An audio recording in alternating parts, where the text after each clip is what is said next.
My father was a coal miner. My father made $5 a day with 5 kids. I'm the youngest of 5. I got 2 older brothers. Well, I had 2 older brothers. My oldest brother passed. I got 2 older sisters. So where I started from was my father making $5 a day. I come from nothing. I had a severe stuttering problem throughout school. I flunked out of school. I'm on my 3rd marriage. I lost everything I ever owned twice. I've been homeless and lived in a car for 3 years. We talking about next level? I'm finna show you how to get there. See, the cool thing about me is I ain't got nothing to sell you. I ain't got nothing for you. I'm just gonna tell you how you can get to the next level. Now, I've been debating on how I was gonna do this, but I thought the best way to go about this is just tell you my story. And in my story, maybe you can see some of yourself. Listen, man, anybody can be successful, but you gotta understand something. It's hard. It's hard, man. You can take all the courses you want. It's hard. You can go down there to the church and hold your hands in a prayer circle. When you get through praying, it's gonna be hard. You go to school, you can get all the degrees you want. When you get them degrees and you hang them on the wall, if you want to be successful, it's gonna be hard. It's hard being successful. That's the first thing you need to understand. I was telling you that I lived in a car for 3 years. In my 30s, I was homeless. I was homeless based off of a decision I made. October 8th, 1985, I walked in a comedy club for the very first time. Never been in a comedy club, but I had been writing jokes all my life. 2 years, I was writing jokes for a dude taking my jokes, going to a comedy club. He was paying me $10 for it. I had never been to a comedy club, had never heard of a comedy club. I was writing for a buddy of mine named AJ Jamal. He would pay me $10 a joke. One day, I was writing some jokes for him, and I was over his house to drop him off, and this girl named Gladys Jacobs came over to the house, and she said, "You the dude that's writing the jokes for AJ Jamal?" I said, "Yeah." She said, "He's the funniest guy at the comedy club." I said, "What is that?" She said, "You don't know what a comedy club is?" I said, "No." I was 27.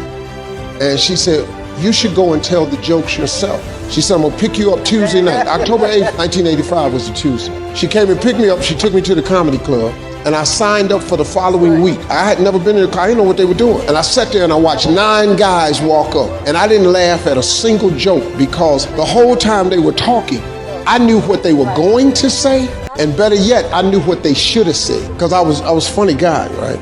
So they get to number 10 and they call his name and he's not there. And they said, "Well, we're gonna go to next week's list. Where's Steve Harvey?" And I looked at the girl named Gladys. I said, it's crazy. It's a dude in here got the same name I got. She said, "Go on up there." I didn't have nothing. And I went up there and I had nothing. But I had written some jokes for Jamal that I hadn't sold to him yet. So I just started doing those jokes. Long story short, they brought us all up for a clap off. I won amateur night. Paid me $50. I got in the car and I started crying. And I cried all the way home. The girl looked at me, she said, "Why you crying? It ain't but $50. I said, "No, you don't understand. I was born tonight. This is what I'm gonna do the rest of my life." I went to work the next day, October 9th, with $50 and quit my job. Because I said, this is what I was born to do. See, I've been praying the whole time. I won that $50 and I took that as a sign. So since October 9th, 1985, I ain't done nothing else but this. Everybody will have a turning point in their life. You just got to have the courage to take the jump. It's the jump that's gonna change your life. If you don't jump, don't worry about it. Stay safe, but you're gonna have a dull ass life though. If you wanna live, you're gonna have to jump, man. You gotta go for it. Change is inevitable. So here's what's gonna happen. No matter what's going on in your life, it's not permanent. Everything is going to change. So there's 2 things you can do with change. You can react to it or you can participate in it. It's gonna change anyway. So if you keep waiting around, you're gonna have to react to the change. And now you're behind. But if you participate in the change, If you know the job you have is not gonna last forever, I'm just telling you. COVID proved that already. Where you go to work at every day, that's gonna change. COVID proved that already. Your best laid plans has changed. So what you gotta start doing is you gotta start anticipating that it's going to change and just start living your life with the preparation for change. No matter what you're doing, you could be doing more. Remember that. It's 24 hours in a day. You got to use as many of those hours to prepare stability for yourself as you can. I said it online, I got in a lot of trouble. If you sleep 8 hours, you're not ever going to be rich. If you have any dreams of being rich, you cannot sleep 8 hours a day. It's only 24 hours in a day. If you sleep 8 hours, that's a third of your life. How can you cannot be asleep a third of your life and become successful. You can't. People got mad at me, they're talking about Steve Harvey prefers wealth over health. No, I'm just telling you, you got to get your hustle and grind on. See, I don't care who you are, everybody wants to be happy and everybody wants to be successful. Everybody.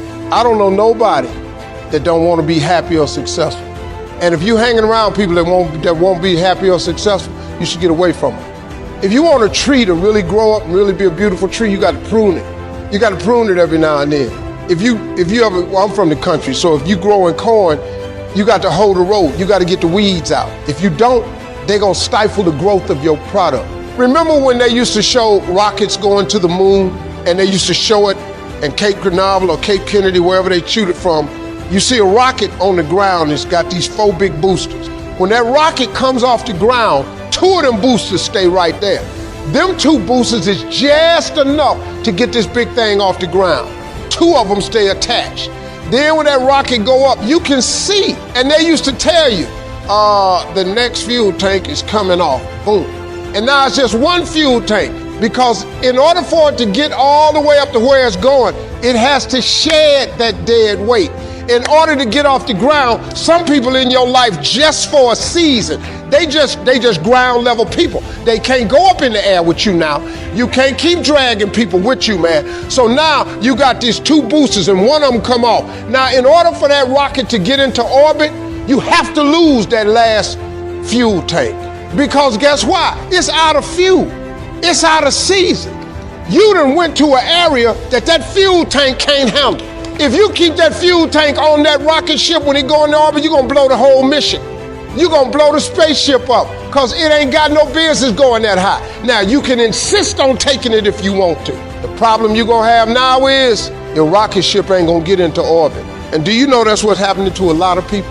It ain't your job. You can't chain people to your rocket ship and take them into orbit. You know, I had to learn this, man. Do you know I was taking people with me, man?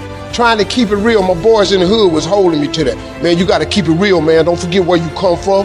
We your homies. Yeah, okay. Dream is absolutely free. The hustle is so separate. You can hear this message from anybody you want to, but I'm just telling you as a person who has been at the bottom completely out and managed by the grace of God to turn himself into something. You gotta hustle, man. You gotta get up before everybody else and go to bed after each other. For 8 hours a day, you'll never be rich in this country. You cannot sleep for 8 hours. That's a third of your life. It's 24 hours in a day. If you spend 8 hours of sleep, you will never be rich. Now, if you don't want to be rich, you just want a job, get your check and go home, sleep 8 hours. If you ever aspire to be rich, wealthy, change the world, and do something, if you sleep for 8 hours, it'll never happen. It'll never, ever happen. It's going to take more than a notion to become successful. Because once you get this degree, it's actually just going to be a piece of paper on the wall. It's really all it's going to be. Some people may give you a job with it. The majority of people will tell you how much experience you need. So you got to hustle, man. Got to hustle. Hustle and grind. Dig, man. Gotta fight. You gotta have a lot of dog in you, man, to be rich. Now, if you just want a job, get yourself a little job. Go ahead, set a nice little life. Oh, there ain't nothing wrong with that. If you really, really, really want to be bald,